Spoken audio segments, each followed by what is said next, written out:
మీరు ఇప్పుడే ఈ క్షణం నుంచే మీ తల్లిదండ్రుల కోసం మీకోసం మీరు చదవండి. చదువే ఆయుధం. చదువు లేకపోతే నువ్వేం లేవు. చదువు, knowledge is power. Yes, you have a miracle power, you have amazing power. అందుకోసం చదువు అనేది చాలా చాలా ఇంపార్టెంట్. చదవండి.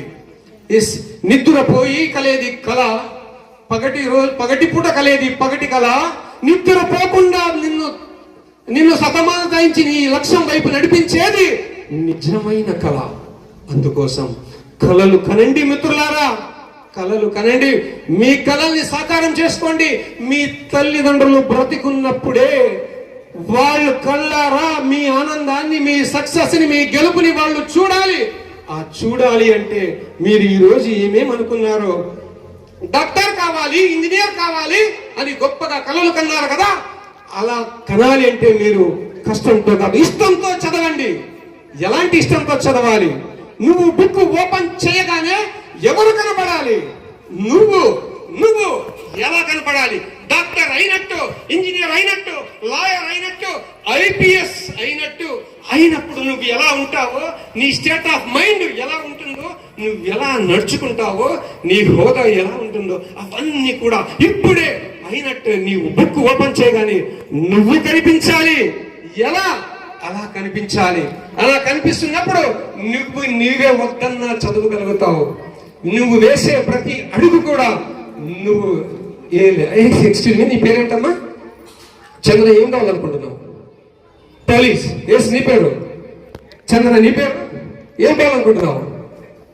చెప్పు. కూర్చో చెప్పు. Doctor. Yes, very good. Chandana ఇద్దరు కూడా చందనాలు కదా. ఎస్, మీరు అడుగు వేస్తున్నప్పుడు ఎలా ఉండాలి అంటే, ఎవరు అడుగు వేస్తున్నారు? మామూలు చందన కాదు. ఎలాంటి చందన?